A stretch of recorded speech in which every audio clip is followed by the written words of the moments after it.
Greetings and God bless. So, I have been thinking about this topic of being too nice and being afraid of making mistakes. And that's something that I have struggled with myself, where um, I just just try to err on not being uh, called out for better or for worse. And I mean, of course, I want to be able to live with myself. So I do what I understand to be the right thing. But I have also kind of perhaps been a little too cautious because I just don't like people bashing me. And especially when the people who are bashing me are not anything that I would respect or want to emulate. Um, so I guess in kind of like I just want my own privacy and I don't want other people meddling in my business. Um, I could be like err on the side of not doing anything to in some ways to outside the lines, and also just like when somebody is crossing a boundary with me, like I will hold my tongue because I don't really know even at the moment what to say. So I guess I'm talking about a couple different things, but uh, I do want to explore this. So I'm just talking here, but like being willing to make a mistake. That's another thing. I really don't like having to apologize after I've maybe gotten upset or something like that. But maybe we can learn from going outside of our limits and realizing, okay, that's not the direction I want to go, and apologizing to whoever or rectifying the situation, and then proceeding. And so I just wanted to see what you guys have experienced along those lines. And so here right now, the past like year and a half, I've been in Rapid City, South Dakota. And one of the things that I've encountered was waiters here don't always like they. I feel like there's this scam to um, try to take people's tips. Like you give a $50 bill for a $20 meal, and they're like, "So you want your change?" Like, who doesn't want their $30 in change? Like, what waiter that just spent 2 minutes with you deserves a $30 tip? I mean, I just don't get it. But here in Rapid, and I think because there's a lot of tourists here, um, who maybe they don't know the denominations or something. Then there's Sturgis Motorcycle Rally, and maybe people are just drunk. So maybe that's how the waiters and waitresses get away with thinking that they're going to get a $30 tip for their just bringing your food for in a minute. So and I also think that maybe people in South Dakota, because it's very provincial, they're third generation, and everybody maybe knows each other, and so people are afraid to say, you know, you charged me $10 for a tip, like because I heard of that happening where somebody they didn't get their credit card back, and when they did, they found that there was an additional charge for like a ridiculous amount, and they didn't bring it up with the pizza place because it's their favorite place to go. And so they were afraid of saying, "Don't steal from me." And so when I guess there's like this blackmailing kind of thing, like, if you burn bridges, then you can't go to that restaurant anymore, or you won't go to that restaurant anymore. So when everybody's so afraid of saying, "Don't steal from me," for instance, then the people steal, whenever they want to. They treat you bad because you're not showing yourself respect. And that's just a dynamic with humans. And And that's what I'm wondering, like here in Rapid, is like, nobody wants to maybe compromise their work or compromise school. If somebody knows somebody that talks bad, and then maybe, if you've confronted the pizza place, then somebody knows a teacher who's going to then treat your kid bad. So I think that there may be this kind of weird provincial, kind of small villagey thing. I don't know for sure.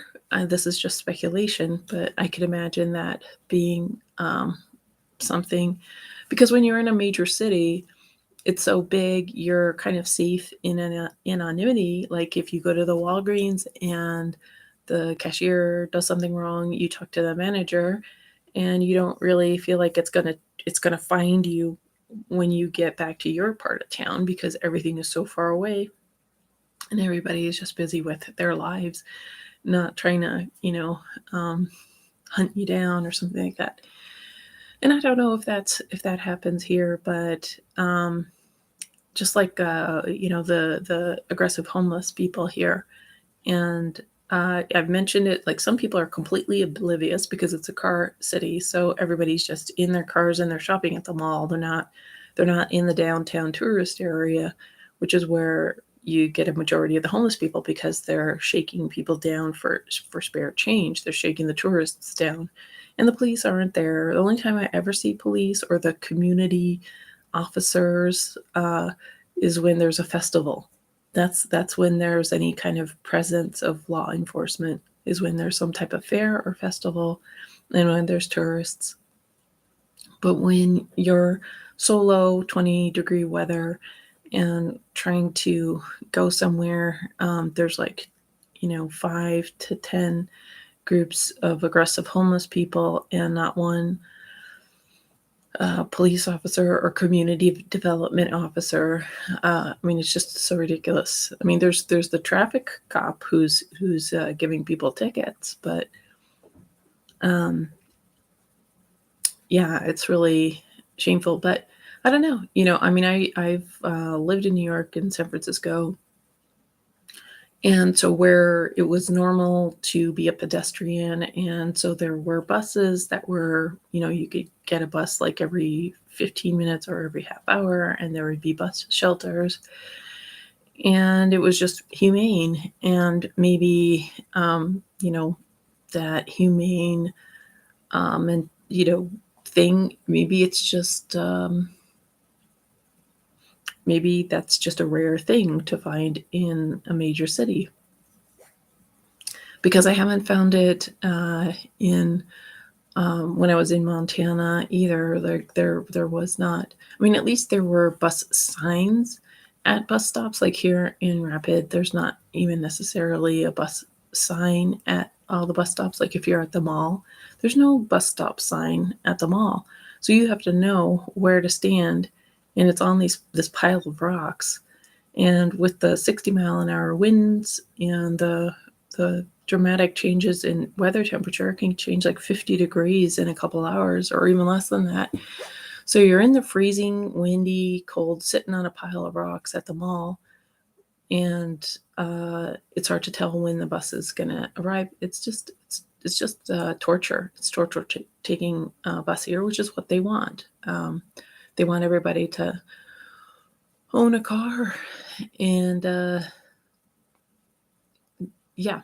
So, um, so I'm just thinking that some places it kind of forces people to be passive, and they don't stand up for their basic human dignity. Like, don't steal from me, don't charge me, $10 for, tipping yourself $10. I mean, like, are you, like, were they tipping themselves $10, or did they have a reason to tip themselves for $10? When everybody is so afraid of getting in trouble for saying, don't steal $10 from me, don't charge me $10.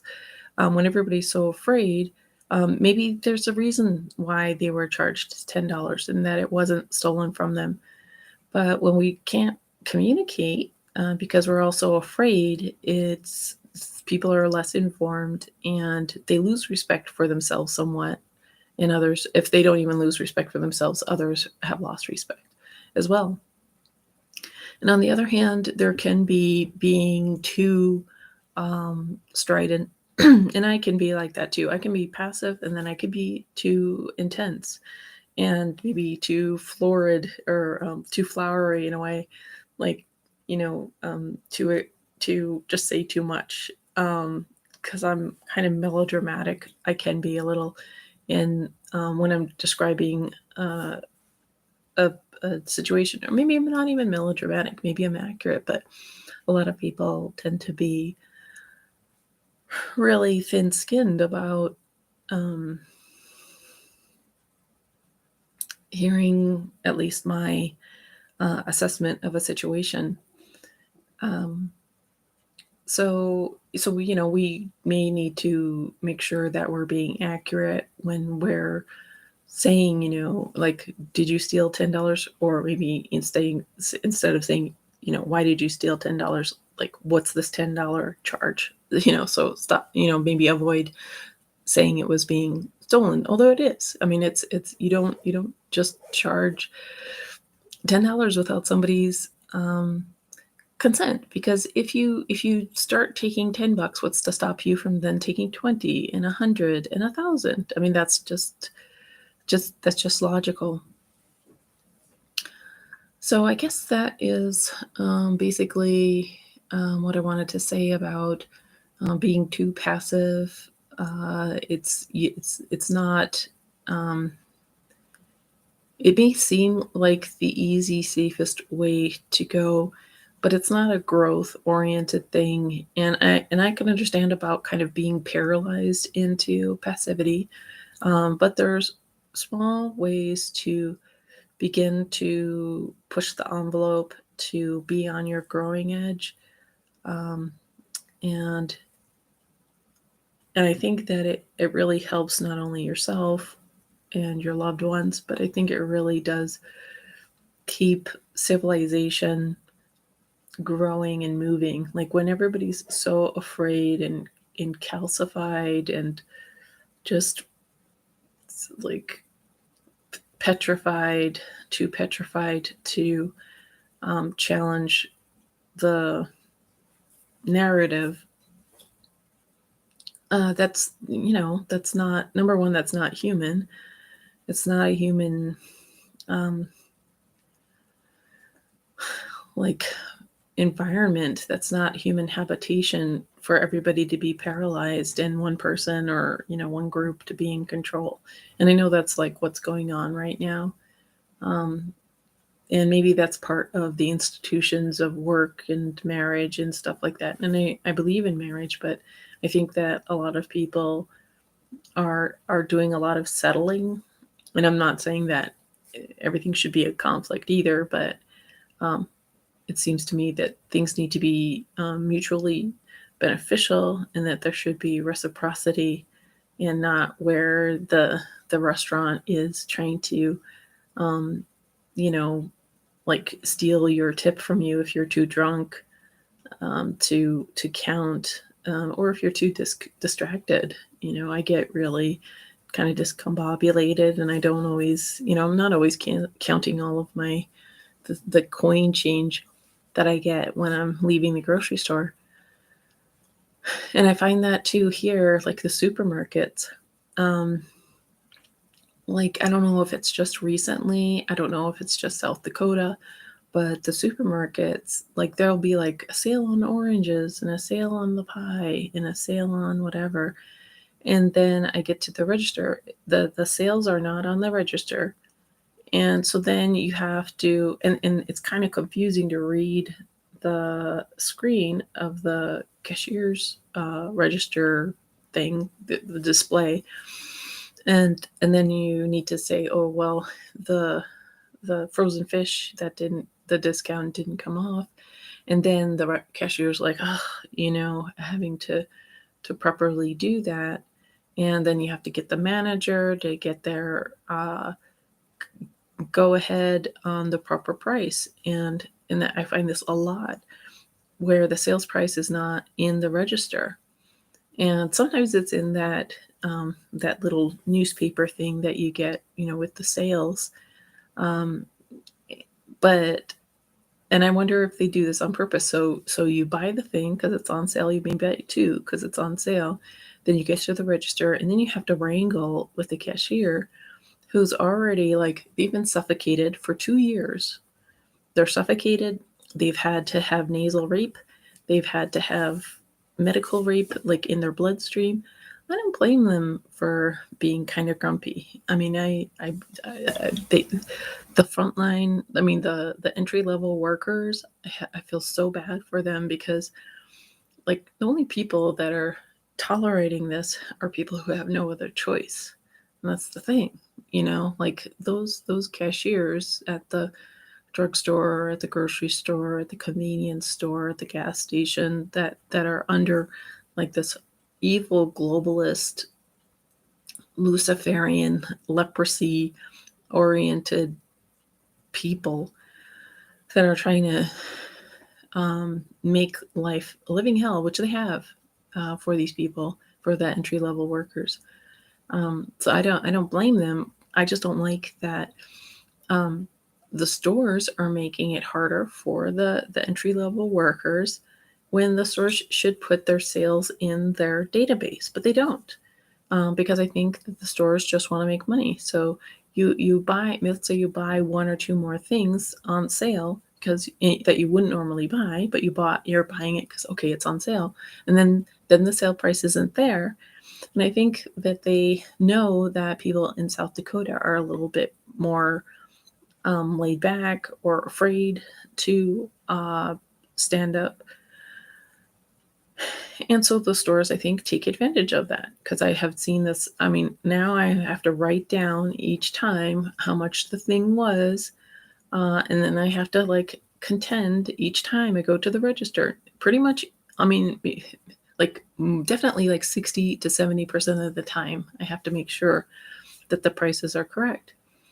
Um, so because in New York or New Jersey, or if we were in like a more traditional kind of a culture, like people know the value of money, and they're not going to let you scam them, gyp them, and that's what I think um, certain places like to do here in South Dakota is gyp the people because the South Dakotans are just too polite to fight back, I think.